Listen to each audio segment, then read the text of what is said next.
நோன்பை முறிக்கக்கூடிய காரியங்கள். இது இல்லை, இதை செய்தால் நோன்பு முறிந்துவிடும். என்ன மிகப்பெரிய பாவம்? ரமதானுடைய மாதத்தில் தனக்கு ஹலாலான மனைவியோடு இணைவது, தனக்கு ஹலாலான மனைவியோடு சேர்வது ரமதானுடைய மாதத்திலே செய்யக்கூடிய மிகப்பெரிய பாவம். அல்லாஹ் அதை தடுத்திருக்கிறான், அல்லாஹ் அதை தடை செய்திருக்கிறான். யாராக இருந்தாலும் அவர் அதிலிருந்து விலகித்தான் ஆக வேண்டும் ரமதானுடைய பகல் பொழுதுகளில். அப்படி அவர் செய்தால், அப்படி அவர் சேர்ந்து விட்டால் இவருக்கு 2 சட்டங்கள் இருக்கிறது. ஒன்று, அந்த நோன்பு அவருக்கு முறிபட்டுவிடும், அவர் அந்த நோன்பை மீண்டும் நோக்க வேண்டும். இன்னொன்று, அவருக்கு கஃபாரா இருக்கிறது, அதற்குரிய பரிகாரம் இருக்கிறது. இந்த பரிகாரம் எதோடு தான்? அந்த நோன்பை மீண்டும் நோக்க வேண்டும் என்ற சட்டத்தோடு தான். என்ன பரிகாரம்? இமாம் புகாரி, முஸ்லிம் ரஹ்மஹுல்லாஹ் அவர்கள் பதிவு செய்கிறார்கள். ஒரு மனிதர் அல்லாஹ்வுடைய தூதரிடத்தில் வருகிறார். நல்ல ஹதீஸ். ஹலக்து யா ரசூலல்லாஹ், அழிந்து விட்டேன் அல்லாஹ்வுடைய தூதரே. என்ன செய்தாய், அழிந்து விட்டாய் என்று சொல்கிறாய்? அல்லாஹ்வுடைய தூதர் கேட்டார்கள். அந்த நபித்தோடு சொன்னார், வகஅது அலா இம்ரஅதி ஃபி ரமதான், ரமதானுடைய பகல் பொழுதில் என் மனைவியோடு சேர்ந்து விட்டேன். அல்லாஹ்வுடைய தூதர் ஸல்லல்லாஹு அலைஹி வஸல்லம் சொன்னார்கள், தஸ்ததீஉ துஅதிக ரகபா, ஒரு அடிமையை விடுதலை செய்வதற்குரிய சக்தி இருக்கிறதா? قال لا يا رسول الله, இல்லை, அடிமையை விடுதலை செய்வது. فهل تستطيع ان تصوم شهرين متتابعين, 2 மாதங்கள் தொடர்ச்சியாக நோன்பை நோற்பதற்கு சக்தி இருக்கிறதா? قال لا يا رسول الله, இல்லை அல்லாஹ்வுடைய தூதரே. فهل تستطيع ان تطعم 60 مسكينا, 60 ஏழைகளுக்கு உணவளிப்பதற்கு சக்தி இருக்கிறதா? قال لا يا رسول الله, இல்லை. கொஞ்சம் உட்காருங்கன்றாங்க அல்லாஹ்வுடைய தூதர். கொஞ்சம் உட்காருங்க. என்னெல்லாம் கேட்டாங்க? அடிமையை விடுதலை செய்ய சக்தி இருக்கிறதா? 2 மாதங்கள் தொடர்ச்சியாக நோன்பு வைப்பதற்கு சக்தி இருக்கிறதா? 60 ஏழைகளுக்கு உணவளிப்பதற்கு சக்தி இருக்கிறதா? அல்லாஹ்வுடைய தூதருக்கு ஒரு பேரித்த மரத்துடைய ஒரு அளவு கொடுக்கப்படுகிறது. அல்லாஹ்வுடைய தூதர் ஸல்லல்லாஹு அலைஹி வஸல்லம் அந்த மனிதரை அழைத்து, இதை அல்லாஹ்வுடைய பாதையில் செலவு செய்து உன்னுடைய கஃபாராவை நீக்கிக்கொள், உன் பரிகாரத்தை நீக்கிக்கொள். அவர் சொன்னார், அல்லாஹ்வுடைய தூதரே, அஅலா அஃகர மின்னா, என்னை விட இந்த சதகாவை வாங்குவதற்கு ஏழை யாராவது இருக்கிறாரா? இவருக்கு என்ன சொன்னார்கள்? இதை ஏழைக்கு கொடுத்து கஃபாராவை நீக்கிக்கொள். அவர் என்ன சொன்னார்? அல்லாஹ்வுடைய தூதரே, என்னை விட இந்த செல்வத்திற்கு தகுதியானவர் யாராவது இருக்கிறாரா? ஃபபஹிகன் நபியு ஸல்லல்லாஹு அலைஹி வஸல்லம், இதை கேட்டவுடன் முஹம்மது ரசூலுல்லாஹ் சிரித்தார்கள் ஸல்லல்லாஹு அலைஹி வஸல்லம், தங்களுடைய கடவாய்ப்பல் தெரியும் அளவிற்கு. கால அத்இமுஹு இயாபக், இதை கொண்டு உன்னுடைய குடும்பத்திற்கு உணவளித்து விடு என்று அல்லாஹ்வுடைய தூதர் அவருக்கு அனுமதி கொடுத்தார்கள். அப்போ இந்த 3ம் தர்த்தீபோடு, ஒன்று இருந்தால் ஒன்று, அது இல்லை என்றால் இன்னொன்று, அது இல்லை என்றால் இன்னொன்று. எதுவெல்லாம்? முதலில் ஒரு அடிமையை விடுதலை செய்ய வேண்டும், அல்லது 2 மாதங்கள் தொடர்ச்சியாக, அதில் பெருநாள் வந்தால் அந்த பெருநாளுடைய நாளை மட்டும் விட்டுவிட்டு அந்த மாதம் முடிந்ததற்கு பிறகு வரக்கூடிய அடுத்த நாளில் அதை நோற்றல். 2 மாதங்கள் தொடர்ச்சியாக நோன்பை நோற்றல். 3வது 60 ஏழைகளுக்கு உணவளித்தல். இது ரமதானை நோன்பை முறிக்கக்கூடிய பாவம். ரமதானுடைய காலை பொழுதுகளில் அல்லாஹ் தடுத்த தன்னுடைய ஹலாலான மனைவியோடு இணைதல். 2வது, வேண்டுமென்றே குடித்தல், சாப்பிட்டார். வேண்டுமென்றே குடித்தல், சாப்பிட்டார். அல்லாஹ் ரப்புல் ஆலமீன் சொல்கிறான், சாப்பிடுங்கள், குடிங்கள், எதுவரை? சூரியனுடைய உதயம் வரை. அதை தொடருங்கள் எதுவரை? இரவு வரை. அப்போ யார் வேண்டுமென்றே குடிக்கிறாரோ, சாப்பிடுகிறாரோ, அவர் குடித்த சாப்பிட்ட மாத்திரத்திலேயே அந்த நோன்பு முடிந்துவிடும். அவருக்கு கடமை கதா, அந்த நோன்பை மீண்டும் அவர் கதா செய்ய வேண்டும் ரமதான் அல்லாத மாதத்தில். ஆனால் மறதியில் ஒருவர் குடிக்கிறார், மறதியில் சாப்பிடுகிறார், இவருக்கு சட்டம் என்ன? இவருக்கு நோன்பு முடியாது. அல்லாஹ்வுடைய தூதர் ஸல்லல்லாஹு அலைஹி வஸல்லம் சொன்னார்கள், மன் நஸிய வ ஹுவ ஸாயிம், அவர் மறந்து நோன்பாளியாக இருக்கிறார், ஃபஅகல அவ் ஷரிப, குடிக்கிறார், சாப்பிடுகிறார், ஃபல்யுத்திம்மு ஸௌமஹு, அவர் நோன்பை முழுமையாக்கட்டும். ஏன்? ஃபஇன்னமா அத்அமஹு அல்லாஹு வ ஸகாஹு, அவருக்கு அல்லாஹ் தான் உணவளிக்கிறான், அல்லாஹ் தான் தண்ணீர் கொடுக்கிறான். சுப்ஹானல்லாஹ். இது அல்லாஹ் யாருக்கு நாடுகிறானோ அவங்களுக்கு கொடுக்கக்கூடிய அருள். நோன்பிலே மறதியிலே தண்ணீரை கொடுத்தல். ஒருவர் வேணும்னு தண்ணீரை குடிச்சிட்டு அல்லாஹ் உணவளிக்கிறான்னு சொல்லக்கூடாது, அல்லாஹ் தண்ணி விட சொல்லக்கூடாது. அந்த மாதிரி யாராவது அப்படி குடித்து சாப்பிட்டு கொண்டிருந்தால் அவரை நோன்பாளி என்று ஞாபகப்படுத்த வேண்டும். அல்லாஹ் சாப்பாடு கொடுக்கலாம், அல்லாஹ் தண்ணி கொடுக்கலாம், குடிக்கணும்னு சொல்லக்கூடாது. இந்த இரண்டும், யார் வேண்டுமென்றே சாப்பிடுகிறாரோ குடிக்கிறாரோ அவருக்கு நோன்பு முறிந்துவிடும். மறதிகள் செய்தால் அவருக்கு நோன்பு முறியாது, அவர் அந்த நோன்பை தொடரலாம். மூன்றாவது, தன்னுடைய இயற்கை ஆசைகளை தங்களுடைய இயற்கை செயல்பாடுகள் அல்லாத வேறு செயல்பாடுகள் மூலமாக வெளியாக்குது. புரிந்து கொள்ளுங்கள், இயற்கை ஆசைகளை இயற்கை வழிகள் அல்லாத வேறு வழிகளில் வெளியாக்குதல். இது எப்போது நிகழ்கிறதோ அப்போது நோன்பு முறிந்துவிடும். இவருக்கு கபா கடமை. இவர் நோன்பை மீண்டும் நோக்க வேண்டும். ஏன்? நோன்பு மனோ இச்சைகளை விட்டு அவனை பாதுகாக்கக்கூடியது, ஆசாபாசங்களை விட்டு பாதுகாக்கக்கூடியது. நாளை மறுமையிலே நோன்பும் குர்ஆனும் அவனுக்கு சாட்சி சொல்வதற்காக வரும். நோன்பு என்ன சொல்லும்? யா அல்லாஹ், உணவை தடுத்துக் கொண்டான், மனோ இச்சைகளை ஆசாபாசங்களை அசிங்கங்களை செய்வதிலிருந்து தன்னை தடுத்துக் கொண்டான் ரமதானுடைய மாதத்தில். அதனால் யா அல்லாஹ் இவருடைய சிபாரிசை அங்கீகரி. அல்லாஹ் குர்ஆன் நோன்புடைய சிபாரிசை அல்லாஹ் அங்கீகரிப்பான். இந்த நேரங்களில் மனைவியோடு கூடுதல் அல்லாத மற்ற செயல்பாடுகளை செய்யலாம். முத்தமிடுதல், அது போன்ற சாதாரண காரியங்களை மனைவியோடு செய்வது அனுமதிக்கப்பட்டது. அல்லாஹ்வுடைய தூதர் ஸல்லல்லாஹு அலைஹி வஸல்லம் அதை செய்திருக்கிறார்கள். இந்த காலங்களில் ஒருவர் ஜுனூப் அடைகிறார், குளிப்பு கடமையாக கூடிய நிலைமையை இரவிலே அடைகிறார். ஆனால் இவர் இரவிலே அசந்து உறங்கி சஹரை அடைந்து விட்டார். சஹரம் முடிந்து விட்டது. ஆனால் இவர் குளிப்பு கடமையான நிலைமையில் தான் இருக்கிறார். இவருக்கு நோன்பு கூடுமா கூடாதா?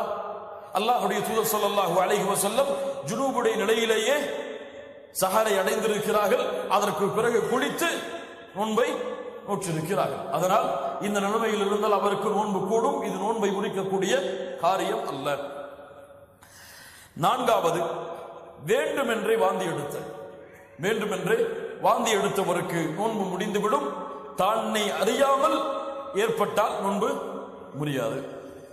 ஐந்தாவது, ஹைத் நிஃபாஸ், பெண்களுடைய அந்த பருவ காலங்கள். இந்த பருவ காலங்களில் அவர்களுக்கு நோன்பு வைப்பது கடமை கிடையாது, நோன்பு வைப்பது கூடாது. அவர்களுக்கு எப்போது இந்த நிலைமை வருகிறதோ அப்போது அந்த நோன்பு முறிந்துவிடும். அவர்களுக்கு இந்த நிலைமை அவர்களுடைய இஃப்தாரை முடிப்பதற்கு 5 நிமிடத்திற்கு முன்னால் வந்தாலும் அந்த நோன்பு முறிந்துவிடும். அந்த நோன்பை அவர்கள் கபா செய்ய வேண்டும்.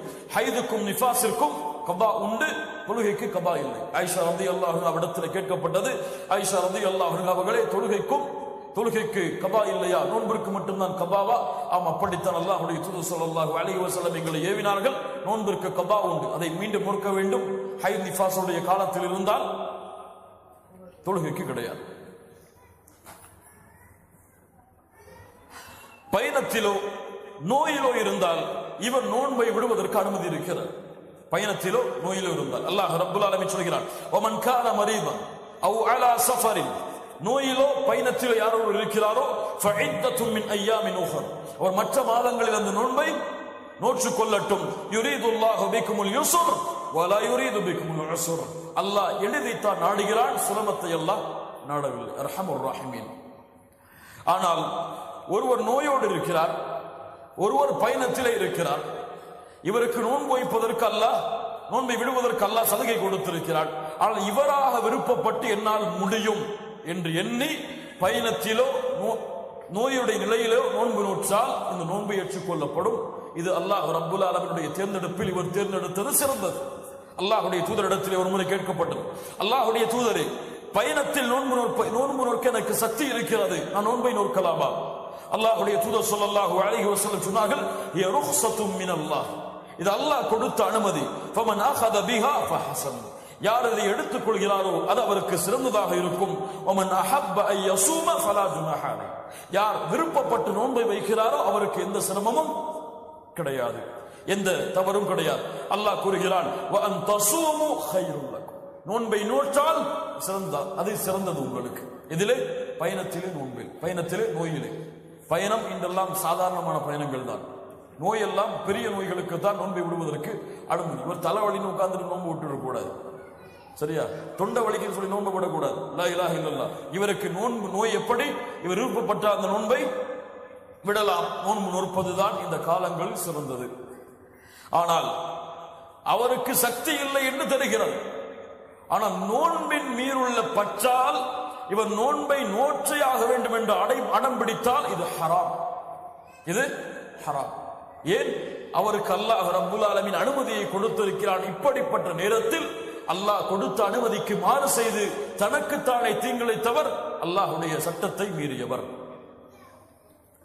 அப்போ நோன்பிலோ அல்லது பயணத்திலோ நோன்பை அவர் விட்டால் ரமதான் அல்லாத மாதங்களில் அந்த நோன்பை அவர் கதா செய்ய வேண்டும். அடுத்த ஒரு சட்டம், ஹாமில் முர்தியா, பால் கொடுக்கக்கூடிய குழந்தையை சுமக்கக்கூடிய பெண்கள். இந்த விஷயத்தில் உலமாக்கள் மத்தியிலே அதிகமான கருத்து வேறுபாடுகள் இருக்கிறது. 5 விதமான கருத்துக்கள் இந்த விஷயத்தில் மட்டும் அஹ்லு சுன்னாவுடைய உலமாக்களிடத்தில் இருக்கிறது. ஏற்றுக்கொள்ளப்பட்ட கருத்து என்னவென்றால், ஹாமில் முர்தியா இவர்களுடைய சட்டம் என்ன? குழந்தையை சுமக்கக்கூடிய தாய், பால் கொடுக்கக்கூடிய குழந்தைக்கு பால் கொடுக்கக்கூடிய தாய். இப்னு உமர், இப்னு அப்பாஸ் ரலியல்லாஹு அன்ஹும், இந்த இருவருடைய கருத்து, இந்த இருவருடைய விஷயத்தில் ஹாமில் முர்தியா பால் கொடுக்கக்கூடிய பெண், குழந்தையை சுமக்கக்கூடிய பெண், யாருடைய கருத்து? இப்னு உமர், இப்னு அப்பாஸ். இந்த இருவருக்கும் மாற்றமான கருத்தை சஹாபாக்களில் யாரும் கொண்டிருக்கவில்லை.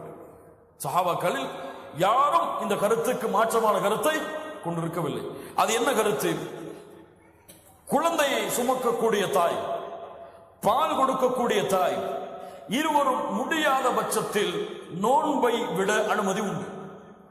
ஆனால் இவர்கள் இயலாதவர்கள் நோன்பை விட்டால் எப்படி கபா செய்ய தேவையில்லையோ அது போன்றுதான். ஒருவர் இயலவில்லை, வயதாகிவிட்டது, அவருக்கு நோன்பு வைப்பது கடமை கிடையாது. வாழ்க்கையே நோய்தான், அவருக்கு நோன்பு வைப்பது கடமை கிடையாது. அவருக்கு என்ன கஃபாரா? ஒவ்வொரு நோன்பிற்கும் ஒரு ஏழைக்கு உணவளிக்க வேண்டும். இயலாதவர்களை போன்றுதான் யார்? குழந்தையை சுமக்கக்கூடிய பெண்ணும் பால் கொடுக்கக்கூடிய பெண்ணும் இருவரும் நோன்பை விட அனுமதி இருக்கிறது. விட்ட நோன்பை மீண்டும் நோக்க தேவையில்லை. இயலாதவர்களுடைய சட்டத்தை போன்று ஒரு ஏழைக்கு உணவளித்தால், ஒரு நோன்பிற்கு ஒரு ஏழைக்கு உணவளித்தால் போதுமானது. இதுதான் ஹாமில் முர்தியாவுடைய ஏற்றுக்கொள்ளப்பட்ட உலமாக்களுடைய கருத்து. அடுத்ததாக, ரமலான் மாதத்தில் நோன்பில் அனுமதிக்கப்பட்ட காரியங்கள் என்ன? மிஸ்வாக் செய்வது அனுமதிக்கப்பட்டது. இதற்கென்று நேரம் காலை பொழுதில் தான் செய்ய வேண்டும், காலை எழுந்தவுடன் தான் செய்ய வேண்டும் என்றெல்லாம் சில கருத்துகள் இருக்கிறது. ஆனால் அதெல்லாம் சரியான ஆதாரங்களை கொண்டு எழுதப்பட்ட கருத்துகள் அல்ல. சரியான கருத்து எந்த நேரத்தில் வேண்டுமானாலும் மிஸ்வாக் செய்யலாம். ஆனால் இந்த காலத்தில் நாம் பல் துவக்கக்கூடிய டூத்பேஸ்ட் இது போன்ற காரியங்களை எந்த அளவு தவிர்த்துக் கொள்ள முடியுமோ அந்த அளவு தவிர்த்துக் கொள்வது நல்லது. எந்த அளவு தவிர்த்துக் கொள்ள முடியுமோ அந்த அளவு தவிர்த்துக் கொள்வது நல்லது. மிஸ்வாக் செய்வது அனுமதிக்கப்பட்டது. துர்நாற்றம் வருகிறது, அதனால் பல் துவக்கிறேன், இதுவெல்லாம் ஒரு நோன்பாளை உடைய அழகல்ல. அந்த துர்நாற்றம் அல்லாஹ்விடத்திலே கஸ்தூரி நறுமணத்தை விட சிறந்தது. வாய் கொப்பளிக்க அனுமதி உண்டு. வாய் கொப்பளிக்க அனுமதி உண்டு, எல்லை மீறக்கூடாது. நாசிக்கு தண்ணீர் செலுத்த அனுமதி உண்டு, எல்லை மீறக்கூடாது. குளிர்ந்த நீரை கொண்டு குளிப்பதற்கு அனுமதி உண்டு, எல்லை மீறக்கூடாது. அல்லாஹ்வுடைய தூதர் ஸல்லல்லாஹு அலைஹி வஸல்லம் ரமதானுடைய காலங்களில் வெப்பம் அதிகமானால் தலைகளுக்கு தண்ணீர் ஊற்றுவார்கள். அல்லாஹ்வுடைய தூதருடைய வழக்கம் அது. இதுவெல்லாம் ரமதானுடைய மாதத்தில் செய்ய அனுமதி உண்டு. மேலும் ரமதானுடைய மாதத்தில் மருந்துகள் எடுத்துக்கொள்பவர்கள் மருந்துகள் எடுத்துக்கொள்ள வேண்டும் என்ற கட்டாயம் இருக்கிறது. வாய் வழியாக அல்லது வாய் வழியாக எந்த மருந்தை எடுத்துக்கொண்டாலும் நோன்பு முறிந்துவிடும். தொண்டை வழியாக எந்த மருந்தை எடுத்துக்கொண்டாலும் நோன்பு முறிந்துவிடும். ஆனால் இவருக்கு கண்ணுக்கு சொட்டு போட வேண்டும், காதுக்கு சொட்டு போட வேண்டும். இவருக்கு ஆஸ்துமா இருக்கிறது, அந்த என்னது இன்ஹேலர், இதை பயன்படுத்த வேண்டும். இப்படிப்பட்டவர்களுக்கு அனுமதி உண்டு. இவர்களுடைய நிலைமையை கருத்தில் கொண்டு இவர்களுடைய உணவு தொண்டை வழியாக இறங்காத காரணத்தால் இவர்களுக்கு காது வழியாகவோ கண் வழியாகவோ அல்லது நாசி வழியாகவோ அந்த மருந்தை செலுத்துவதற்கு அனுமதி உண்டு. ஆனால் சக்தி தரக்கூடிய மருந்தை செலுத்தக்கூடாது. எது? குளுக்கோஸ் போடுறது. அது குடிச்சா அது போட்டா தொண்டை வழியா தான் இறங்கக்கூடாது. குளுக்கோஸ் வழியா உள்ள ஏற்றுற உணவு செய்யக்கூடாது. அது நோன்பை முறித்துவிடும். அவருடைய நோய்க்கு இது செய்தால் குறையும் என்றால் செய்வது அனுமதிக்கப்பட்டது. அந்த நோயுடைய தடுமனை அது குறைக்கும் என்றால் செய்வது அனுமதிக்கப்பட்டது. ஆனால் அதை தவிர்த்துக் கொள்ள முடியும் என்றால் தவிர்த்துக் கொள்வதுதான் சிறந்தது. இது நோன்பு காலங்களில் அனுமதிக்கப்பட்டது.